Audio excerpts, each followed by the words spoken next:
जय हिंद मेरे प्यारे बच्चे, कैसे हैं आप लोग। आज समझिए, आज स्टार्ट किया आप लोगों के लिए दो चर वाले रैखिक समीकरण, ठीक है। जो कि क्लास कौन सा होने वाला, कौन सा क्लास में होगा, क्लास ये 10th वालों के लिए है, समझे। ये फर्स्ट लेक्चर है प्रश्नावली 3.1 का। और देखिए इसमें कह रहा है दो चर वाला रैखिक समीकरण। सबसे पहले तो ये समझिए, आप लोगों को चर या अचर पता है क्या, चर राशि क्या होता है, अचर क्या होता है। तो चलिए सबसे पहले तो यहाँ पे समझिए कि चर क्या होते हैं। देखिए मेरे प्यारे बच्चों, चर का मतलब होता है ए बी सी डी का कोई भी अक्षर, जितना भी ए बी सी डी का, जितना ए से लेकर के जेड तक जितना कोई भी अक्षर है, वो सारा का सारा क्या है, चर राशि है। उसके बाद एक होता है अचर राशि। अचर का मतलब होता है गिनती का कोई संख्या, 1 2 3 से लेकर कोई भी संख्या, जितना भी गिनती की संख्या है वो सारा का सारा कौन सा है, अचर राशि है। और जितना ए बी सी डी का अक्षर है वो सब का सब क्या होता है, चर राशि। अब देखिए इसमें चर का बात किया है, ऊपर से दो चर का बात किया है। कितना चर का बात किया है, दो चर का बात किया है। तो सबसे पहले तो आप लोग ये समझिए कि चर राशि क्या होता है। तो चर राशि समझ गए आप लोग, जितना भी ए बी सी डी का कोई भी अक्षर है ये सारा कौन सा है, चर राशि है। यहाँ तक समझे आप लोग। और देखिए चर, अब ये पता करना है, अब आप लोगों को ये सिखाते हैं कि आप आखिर इसमें चर क्या हुआ है, ये चीज़ें कैसे पता होगा। तो देखिए 2x + 3 = 2 है, ठीक है। ये आप लोग समीकरण सीखे होंगे बचपन में, ये छोटका समीकरण है, आप लोग ये सीखे होंगे। तो इसमें बताइए कि ये चर राशि इसमें जो है क्या गो चर है, चर का वैल्यू क्या गो है। तो चर यही x दिख रहा है यहाँ पे। तो चर यहाँ पे क्या है, चर x, यानी कि चर राशि क्या गो है, एगो है। यहाँ पे चर राशि क्या गो दिखाई दिया, एगो है। अब देखिए मेरे प्यारे बच्चों, 3x + y है, ठीक है, बराबर का कितना है, यहाँ पे 6 है। तो यहाँ पे बताइए कि चर राशि क्या गो है। एगो चर राशि ये x वाला हो गया, एगो चर राशि ये y वाला हो गया। तो एगो चर कौन सा है, चर कौन कौन है, x और y है। तो दो गो चर हो गया, एगो x वाला एगो y वाला। तो इसका मतलब चर राशि इसमें क्या गो है, दो है। तो यही दो चर वाले राशि का मान बताने के लिए बता रहे हैं। अब देखिए जैसे x + y है बराबर का 6 है। तो एगो चर x हो गया, एगो चर y हो गया। तो चर क्या गो हो गया, एगो x हो गया, एगो y हो गया, यानी कि चर राशि क्या गो है, दो गो है। तो यहाँ पे यही चीज़ देखना है कि चर राशि दो गो है, ठीक है। तो इसी दो चर राशि का मान बताने के लिए आपको बताएगा, पूछ रहा है यहाँ पे दो चर वाले रैखिक समीकरण। तो इसी दो को मान ऐसा लेना है जिसको जोड़ करके 6 आ जाए। देखिए आप लोग जो भी क्लास में जुड़े हैं, चुपचाप शांति से आप लोग पढ़िएगा, तब समझ में आएगा बेहतरीन ढंग से, ठीक है। तो अब देखिए ऐसा कौन मान लेंगे कि 6 हो जाएगा। तो देखिए सबसे पहले एक x होगा, y 5 हो सकता है, तो ये क्या हो जाएगा 6। x 2 लेंगे, ये 4 लेंगे तो हो जाएगा 6। x 3 लेंगे, ये 3 लेंगे तो हो जाएगा 6। x 4 लेंगे, ये 2 लेंगे तो हो जाएगा 6। तो इस तरह से फिक्स आपको पता नहीं चलेगा। इसके लिए समीकरण होता है, क्या होता है मेरे प्यारे बच्चों, समीकरण। तो दो गो इसके लिए समीकरण होता है जिससे आपको एग्जैक्ट वैल्यू पता चल पाता है, ठीक है। तो हालांकि इसको पहले नहीं समझिए, थोड़ा सा और बेसिक की तरफ चलते हैं, तब धीरे धीरे आप लोगों को समझ में आ जाएगा। चलिए अभी हम बेसिक पर चलते हैं। देखिए बहुत ही प्यार से एक चीज़ लिखते हैं, क्या लिखते हैं, चलिए देखिए, ये x + 3x + 4 = 2, x बराबर नहीं, 3x + y = 2, x बराबर यदि 2 दे दिया है तो y का वैल्यू क्या हो जाएगा, ये आप लोगों को दे दिए हैं सवाल, ठीक है। 3x + y = 2 है, इस x का वैल्यू 2 यहाँ पे दे दिया है, तो y का वैल्यू आप लोग बता सकते हैं यहाँ पे क्या होगा। तो ये डिजिट आप लोगों के लिए दे दिए हैं, अब ये मान बताइए। तो चलिए इसको सॉल्व आप लोगों को करने के लिए आता होगा, क्योंकि जब बचपन में रहता है ना तभी यह सब सिखाया जाता है, लेकिन आप लोग को पता होगा कि नहीं, चलिए हम बता देते हैं। तो x का वैल्यू मेरे प्यारे बच्चों यहाँ पे कितना लिया गया है, 2 लिया गया है। तो 3x का वैल्यू यहाँ पे क्या लेंगे, 2 + y = 2, ठीक है। देखिए अभी बेसिक क्लास चल रहा है, इसको जब अटेंड कीजिएगा बेहतरीन ढंग से, तो आपको कोई भी समीकरण मतलब कहीं तक भी पढ़िएगा ना, जैसे 3.1 2 3 कोई भी पढ़िएगा तो आपको प्रॉब्लम नहीं होगा समीकरण को सॉल्व करने में, ठीक है। तो यहाँ पे कितना हो जाएगा, 3 को 2 को जब गुना करेंगे 6 + y बराबर कितना हो जाएगा, 2 हो जाएगा। तो y का वैल्यू निकालिए। तो चर राशि वाला इस साइड रहता है और चर वाला उस साइड चल जाता है, तो 2 -6, इसीलिए y बराबर कितना हो जाएगा, -4 हो जाएगा। इसका वैल्यू y बराबर कितना हो जाएगा, -4 हो जाएगा। तो y का मान कितना आ गया, -4। ठीक है, तो ये आप लोग जो समझ गए होंगे तो उसको पूरा समझ में आ जाएगा यहाँ पे। ठीक है, तो ये 1 नंबर का था। एक सवाल और आप लोगों को देते हैं। चलिए, x + 2y बराबर 6, तो y बराबर 1 है तो x का वैल्यू क्या हो जाएगा, इतना आपको दिया गया है। x + 2y बराबर 6, तो y का मान कितना दिया गया है, 1, तो x का वैल्यू क्या हो जाएगा यहाँ पे। चलिए अब भर करके देखिए, यहाँ पे x का वैल्यू कुछ नहीं है तो x को रहने देंगे, प्लस तो y का वैल्यू आपको कितना दिया गया है, 1 दिया गया है, तो यहाँ पे 1 देंगे, बराबर का 6 हो जाएगा यहाँ पे। ठीक है, अब देखिए जितना भी चर राशि वाला है उसको जो है इस साइड बायां साइड रख लिया जाता है। इसको रख लिए, इसको भेजिए 6, 2 को 1 में गुना करेंगे 2, इस साइड यदि प्लस में है तो उस साइड जाएगा तो माइनस में 2 हो जाएगा यहाँ पे। ठीक है, तो x का वैल्यू यहाँ पे कितना हो जाएगा, 4 हो जाएगा। ठीक, इसमें कोई तकलीफ है तो बताइए, इसमें किसी कोई दिक्कत है तो इस तरह से सॉल्व करने के लिए आप लोगों को बीच में ये समीकरण सब आएगा आपको। ठीक है, इस टाइप से आते रहेगा यहाँ पे। और अगला देखिए, 2x + 2y बराबर 8, तो y का मान कितना है, 2, तो x का वैल्यू कितना हो जाएगा यहाँ पे। चलिए, y बराबर आपको दिया गया है तो x का वैल्यू यहाँ पे निकालिए, समझे। देखिए आप सभी बच्चे जितने भी यहाँ पे जुड़े हुए हैं, जितना जो भी देख रहे हैं, वो बेहतरीन ढंग से क्लास जो है अटेंड कीजिएगा, समझे। और क्लास जैसे आप लोग करने लगते हैं ना, तो छोड़ छाड़ के या दूसरा इंस्टाग्राम या फेसबुक किसी भी रील्स का कोई भी नोटिफिकेशन आता है वहाँ पे मत जाइए, क्योंकि जब आप क्लास स्टार्ट कर देते हैं तो पूरा क्लास को देखिए, क्योंकि कुछ ना कुछ तो ज्ञान आपको मिलेगा, समझे ना। तो वो पूरा समझ जाइएगा तो दिक्कत नहीं होगा। नहीं तो होता क्या है, इधर आप पढ़ रहे हैं, उधर से कोई नोटिफिकेशन आया, बस आप उसी पे चल गए, तो इसमें आपको डिस्टर्ब होगा। ठीक है, तो जितने भी बच्चे हैं सब जो है ना, एक शेड्यूल बना करके आप जो है पढ़ाई कीजिए।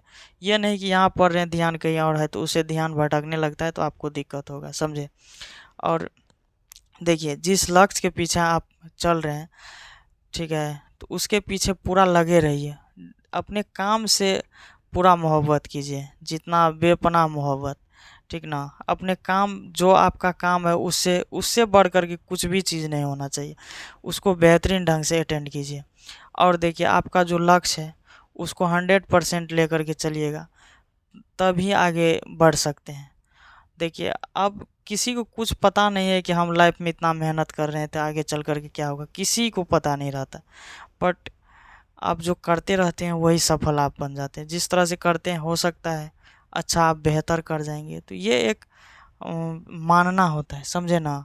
और जो करता है वो बेहतर होता भी है, जो मेहनत करेगा अच्छा से वो बेहतर भी होता है। देखिए कोशिश कीजिएगा तो अच्छा होता है। माता रानी जब चाह लेता है तो बहुत अच्छा हो जाता है। इसीलिए जीवन में एक माता रानी पे भरोसा करके मेहनत कीजिए, हमेशा मेहनत के पीछे भागिए। यदि आप मेहनत करते हैं तो बेहतर होगा ही होगा, समझ गए ना। माता रानी चाहेगा तो सबको बेहतर बनाएगा, यही उसी पे एक भरोसा करके आप जो है ना मेहनत करिए। चलिए देखिए अब जो है यहाँ पे y का वैल्यू दे दिया गया है। y का वैल्यू कितना दे दिया गया है, 2 दे दिया गया है। तो 2x + 2 गुना y का वैल्यू 2 है बराबर 8। तो यहाँ पे देखिए 2x + 2 दूना कितना हो जाएगा, 4 बराबर 8। अब इसको उस साइड भेजिए, 2x बराबर 8 - 4, तो इसीलिए x बराबर कितना हो जाएगा, नहीं 2x बराबर कितना हो जाएगा, 4 हो जाएगा। ठीक है, 2x बराबर क्या हो गया, 4। अब देखिए ये अब गुणाम हो गया है। ये कौन चीज़ में है, 2 और x के बीच में क्या संबंध है, गुना का। तो यहाँ से x का मान निकालेंगे तो यहाँ पे संबंध है इसका गुना का। जब x का मान निकालेंगे बराबर के उस साइड भेजेंगे तो वो कौन चीज़ में आ जाएगा, भागा में। तो यहाँ पे 2, देखिए 2 दोनों क्या हो जाएगा, 4। तो x का वैल्यू यहाँ पे क्या हो जाएगा, 2 हो जाएगा। तो जो चीज़ देखिए जोड़ में रहता है तो वो आकर के घटों में आ जाता है। यहाँ देखिए दोनों के बीच में गुना के संबंध है तो यहाँ पे कौन चीज़ में आ गया, भागा में आ गया। तो जिसके पास जो संबंध रहता है तो उसको जस्ट क्या हो जाता है, अपोजिट हो जाता है, समझे। इसमें किसी को कोई दिक्कत है। देखिए वैल्यू निकालने के लिए आप लोगों को कोई भी वैल्यू दिया जा सकता है और उसको निकालने के लिए आपको उस वैल्यू को पुट करके उसके अपोजिट, जैसे y वाला दिया है तो x वाला का वैल्यू निकालना है, ये आपको होना चाहिए, समझे। और देखिए, और ये चीज़ तो समझ गए। और देखिए कुछ बेसिक चीज़ें और ये भी होता है, जैसे आपको कुछ चीज़ें का मान दे दिया है, चलिए उसको, इसको पहले समझ लिया है तो नेक्स्ट देते हैं। देखिए कुछ चीज़ें आपको लिख करके दे दिया जाता है, बुक से लिख करके दे दिया जाता है और बोलता है कि इसको सॉल्व कीजिए। मान लेते हैं एक क्वेश्चन है, 2 kg चीनी तथा 5 kg दाल 200 रुपया में खरीदा, 200 रुपया में खरीदा तथा अगले दिन 3 kg चीनी 10 kg दाल 1000 में खरीदा। चलिए देखिए, ये छोड़िए रेट वेट किसका क्या है, ये अलग करने के लिए अभी आप लोग मत सीखिए, समझे ना। अभी बस इतना समझिए कि ये सवाल आपको लिख करके दे दिया है, ठीक है। क्या दे दिया है, 2 kg चीनी तथा 5 kg दाल 200 रुपया में खरीदा। क्या दे दिया है, 2 kg चीनी और 5 kg जो है दाल 200 रुपया में खरीदा। अब हमको न चीनी का रेट पता है न दाल का रेट पता है, अब कौन कितना में दिया। तथा अगले दिन कौन सा, अगले दिन 3 kg चीनी और 10 kg दाल 1000 में खरीदा, समझे। तो अगले दिन कितना में 3 kg चीनी 10 किलो दाल जो है 1000 में खरीदा, इसका भी हमको रेट पता नहीं है। बस अभी इतना चीज़ सीखना है, पूरा नहीं पता करना है, इतना सीखना है कि आप लोग इसको लिख पाए, समझे ना। तो एक चीज़ आप ये गौर कर लीजिएगा, जिस चीज़ में यदि कुछ पता नहीं रहता है तो एक्स मान लिया जाता है, समझे। तो ये तो दो चर वाले हैं तो इसमें दो को चर तो बनेगा ही बनेगा। तो देखिए हमको तो ना तो चीनी का रेट पता है और ना ही दाल का रेट पता है, तो यहाँ पे लिख दीजिए, माना कि 1 kg चीनी का दाम जब पता चलेगा तबे ना होगा जी। 1 kg चीनी का दाम कुछ नहीं पता है तो क्या मान ले, 100 रुपया। तथा उसके बाद दाल का कुछ नहीं पता है, तो 1 kg चीनी के बाद दाल का भी पता नहीं है, 1 kg दाल का दाम नहीं पता है तो क्या लिख लेंगे, y रुपया, ठीक है। तो 1 kg चीनी का दाम है 100 रुपया, 1 kg चीनी का दाम जो है y रुपया मान ले रहे प्रश्न से। देखिए 2 kg चीनी है, कितना है, 2 kg चीनी। ये कहाँ ससुरा कान पर से काहे गिर रहा है बार बार। चलो अब तो लाइन पे आ गया। अब देखो 2 kg चीनी है तो 1 kg का 100 रुपया, तो 2 kg का 2x, तथा 5 kg दाल है, 1 kg का y रुपया तो 5 kg का 5y, दोनों मिला करके 200 रुपया में खरीद के लाया है। तो पहला समीकरण ये हो गया, ठीक है। तो 2 kg चीनी तो 2 kg का मतलब 2x, क्योंकि 1 kg का 100 रुपया है तो गुना कीजिएगा ना जी, 2 से x में तो कितना हो जाएगा 2x। अब देखिए 5 kg दाल है तो 1 kg दाल का दाम y रुपया, तो 5 kg में 5y 200 रुपया हो जाएगा। अगला दिन देखिए फिर क्या सब खरीद करके लाया है, 3 kg चीनी, कितना लाया है 3 kg चीनी, तो 1 kg का 100 रुपया, तो 3x। उसके बाद देखिए 10 kg दाल है तो 1 kg के दाल का y रुपया, तो 10 kg को 10y, तो सब मिला करके कितना इसमें खरीदा है, तो 1000 में, ठीक है। तो ये समीकरण 2 हो गया। इस तरह से आप लोगों को सवाल को लिखना है, इस तरह से लिखने के लिए आप लोगों को समझना है, समझे ना। जब कुछ पता नहीं रहता है तो x मान लेते हैं, सेकेंड वाला को कुछ पता नहीं रहता है तो y मान लेते हैं। तो इस हिसाब से आप लोगों को लिखने के लिए सीखना है। और उसके बाद जब रेट दिया रहता है ना तो उसमें गुना कर दिया जाता है, समझे। तो इसमें किसी को कोई तकलीफ है जी, ये समझ गए तो समझिए आधा समीकरण आपने समझ गए, समझे। अगला देते हैं, एक वो ये सिखा दिया, इसमें लगभग 50% दुख दूर हो गया होगा। अब आधा जो दुख बचा है अगला सवाल में सॉल्व करते हैं। अब देखिए क्या दे देते हैं, 3 kg सेब, ये क्या लिखा रहा है जी, 3 kg सेब तथा 5 kg अनार 1000 रुपया में खरीदा तथा दूसरे दिन 2 केजी सेब तथा 6 केजी अनार 1200 में खरीदा तो सेब तथा अनार है जी, अनार का मूल्य क्या होगा, समझे। देखिए इसमें बोल रहा है 3 केजी सेब तथा 5 केजी अनार 1000 में खरीदा तथा दूसरे दिन सेब तथा 6 केजी अनार 1200 में खरीदा, तो सेब तथा अनार का मूल्य क्या होगा, ये पूछ रहा है। तो देख लीजिए यहाँ पे ना तो सेब का रेट पता है ना ही अनार का, तो मान लेते हैं, माना कि 1 केजी सेब का मूल्य क्या होगा, x रुपया तथा 1 केजी अनार का, ये भी नहीं का मूल्य नहीं पता है तो y रुपया होगा, समझे। इसीलिए प्रश्न से चलिए, अब प्रश्न में पहला शर्त क्या कह रहा है, 3 केजी सेब तथा 5 केजी अनार, तो 3 में सेब से गुना कीजिए, 3x प्लस 5y बराबर 1000, ये हो गया पहला।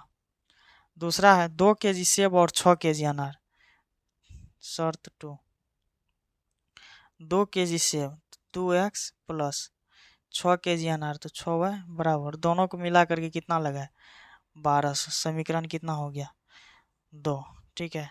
अब देखिए समीकरण इस टाइप से 2 को बन गया, तो अब इसको सॉल्व करने के लिए अब हमको कैसे पता चलेगा आखिर सेब का मूल्य क्या रुपया, एक्स वाई का मान निकलेगा तभी ना पता चलेगा कि क्या रुपया हम सेब खरीदे हैं, क्या रुपया अनार खरीदे हैं। तो ये अब देखिए एक समीकरण के फॉर्म में आ गया है, कौन फॉर्म में आ गया है, समीकरण के फॉर्म में। अब हमको जब तक x का वैल्यू नहीं पता चलेगा, जब तक y का वैल्यू नहीं पता चलेगा, तब तक ये नहीं पता चल सकता कि आखिर 1 केजी सेब का मूल्य क्या है, 1 केजी अनार का मूल्य क्या है, ये पते ही नहीं चलेगा। इसीलिए करना क्या पड़ेगा, सबसे पहले एक्स वाई का वैल्यू निकालना पड़ेगा। आखिर एक्स वाई का वैल्यू निकलेगा कैसे, हाँ ये तो पता आप लोग पूछ सकते हैं कि सर कि एक्स वाई का वैल्यू कैसे निकलेगा, तो चलिए हम बताते हैं। एक्स वाई का वैल्यू निकलेगा इस जो है ना, कुछ इसके लिए विधियां हैं। तो 2 चर वाले रेखिक समीकरण की कितने विधियां हैं, ये तो आप लोग पूछ सकते हैं हमसे। तो चलिए आप लोग को बता देते हैं, क्या बता रहे हैं, 2 चर वाले रेखिक समीकरण की विधि, देखिए 2 चर वाले रेखिक समीकरण की कितने विधि है, इसके लिए 4 विधि है। कितने विधि है, 4 विधि है। एक देखिए विलोपन हो गया, विलोपन विधि, ये नाम है पहले सुनते जाइए तब बोलिएगा, विलोपन। इसके बाद होता है प्रतिस्थापन विधि। 3 नंबर में होता है ग्राफीय विधि, ग्राफ से जो बनता है ग्राफीय विधि। 4 नंबर में होता है वज्र गुणन विधि, वज्र गुणन विधि। तो ये 4 नियम पे जो है मेरे प्यारे बच्चे, इस एक्स वाई का वैल्यू सॉल्व होता है, ठीक है। एक ठो होता है बदल कर, क्या होता है, मानिए तो ये भी एक विधि है, बदल कर, समझे ना। तो 5 विधि है, सब जोड़िएगा तो पांचों विधि से जो है सवाल सॉल्व होता है, समझे। इस 5 विधि से सवाल जो है आराम से सॉल्व होता है। तो इस एक्स वाई का वैल्यू कैसे पता चलेगा, तो इस नियम से पता चलेगा। 2 चर वाले रेखिक समीकरण इसी नियम से निकलता है, पहला विलोपन, दूसरा प्रतिस्थापन, तीसरा ग्राफीय, चौथा वज्रगुणन, पांचवा बदल करके। इस नियम सब पे जो है सारा सवाल सॉल्व होता है। तो इस सवाल को सॉल्व किया जाए, बताइए आप लोग। तो चलिए हम विलोपन विधि आज स्टार्ट कर देते हैं। पहला नंबर का कौन सा विधि, विलोपन विधि। चलिए तो समीकरण, अच्छा आप लोग को ये पता होगा कि समीकरण क्या गो रहता है, तो 2 गो रहता है, क्या गो, फर्स्ट और सेकेंड। तो विलोपन विधि अभी हम स्टार्ट करते हैं। कौन सा विधि? विलोपन विधि, समझे ना। चलिए, आप लोगों के पास है x प्लस वाई बराबर 2, समीकरण 1, x माइनस 2y बराबर 2x माइनस 2y बराबर 4, समीकरण 2। ये आप लोगों के पास सवाल है, इसको छोड़ दीजिए तब तक बैकअप के लिए, समझे। इसको विलोपन विधि से सॉल्व कीजिए। चलिए देखिए, यहाँ पे कुछ नहीं है। सबसे पहले इस पीछे वाले को हमको काटाना पड़ेगा, इस हिसाब से गुना लेना है। तो यहाँ पे जो रहेगा नीचे में, उसको ऊपर से गुना कर देना है। नीचा में क्या है 2, तो इसको ऊपर से गुना कर देना है 2 से। चुपचाप यहाँ पे ध्यान दीजिए, नीचा में है तो ऊपर में गुना कर देंगे 2 से। और देखिए ऊपर में कुछ नहीं है तो कितना है, 1 छुपा हुआ रहता है, तो इसमें 1 से गुना कर देंगे। इस 2 से सब में गुना कीजिए, कितना हो जाएगा 2x प्लस 2y बराबर 2 दूना कितना होगा 4। अब इस 1 से गुना कीजिए, 2x माइनस 2y बराबर 4। अब देखिए, अब हम चाहें तो x का मान निकाल सकते हैं, y का मान निकाल सकते हैं एक बार में। तो चलिए सबसे पहले हम x का मान निकालते हैं। तो कैसे निकलेगा, घटाने पर लिखेंगे, इसको हम घटा देंगे। तो प्लस है तो माइनस, माइनस है तो प्लस, प्लस है तो माइनस। अब देखिए x वाला कट जाएगा, ये 2 2 प्लस में है तो 2 2 कितना हो जाएगा 4y, ये दोनों घट जाएगा 0, इसीलिए y बराबर 0 बटे क्या होगा 4। तो y का मान कितना हो जाएगा 0।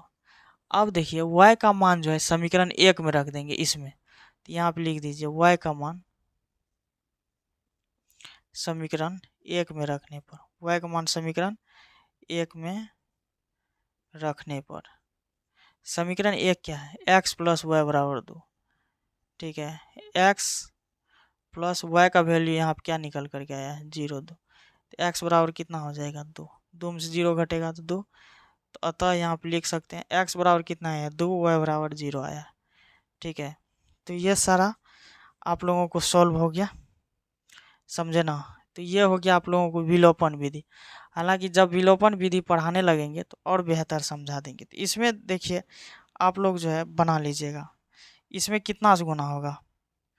देखिए नीचा में 2 है तो ऊपर में होगा गुना, ऊपर में 3 है तो नीचा में होगा 3 से गुना। तो गुना कीजिए, 3 दूना 6x प्लस 5 दूना 10y, दिखाई दे रहा है क्या। चलिए एक स्टेप हो जाएगा बराबर 2000।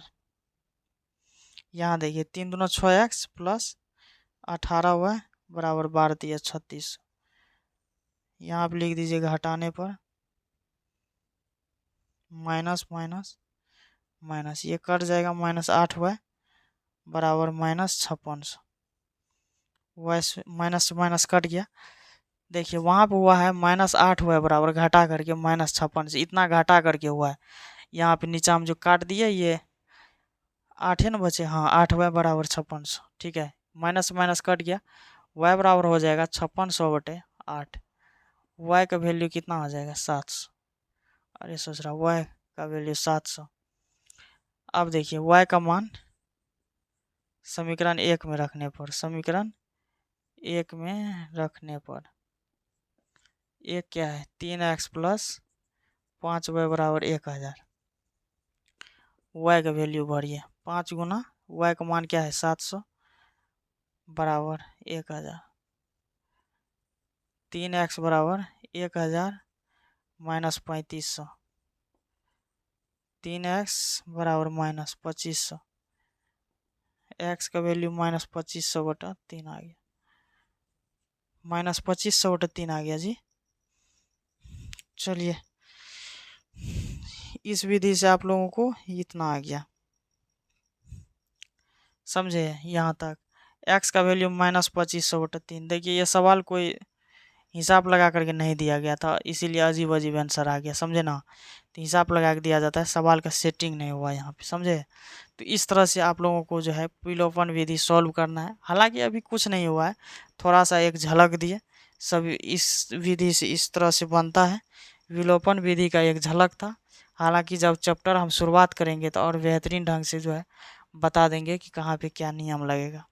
और देखिए इससे लेक्चर 2 भी एक होगा छोटा सा क्लिप, काहे कि उसमें से बताना पड़ेगा कौन संगत होता है, कौन असंगत, कौन प्रतिच्छेदी रेखा है। तो इस टाइप से कुछ चीज़ें आपको बताना है। अभी वीडियो लंबा हो गया, नहीं तो अभी ये बता देते हैं यहाँ पे, समझे ना। बहुत लंबा हो जाता है, थोड़ा सा अपलोडिंग में दिक्कत होने लगता है, इसीलिए बता देंगे बाद में। और आप लोग थोड़ा सा समझ लीजिएगा, समझे ना। एक होमवर्क के तौर पे एक दे देते हैं सॉल्व करने के लिए। Will open with in 2x plus Y बराबर 6, इस समीकरण 1 है। 3x माइनस 2y बराबर 10, ये समीकरण 2 है। आप लोगों को एक्स वाई का मान बताना है, समझे ना। ये आप लोगों के लिए एक छोड़ दिया है, एक्स वाई का मान आप लोगों को बताना है। चलिए उसको लिख लीजिएगा, एक होमवर्क दिए। अब हम सब मिलेंगे नेक्स्ट वीडियो में, तब तक के लिए सब लोगों को जय हिंद।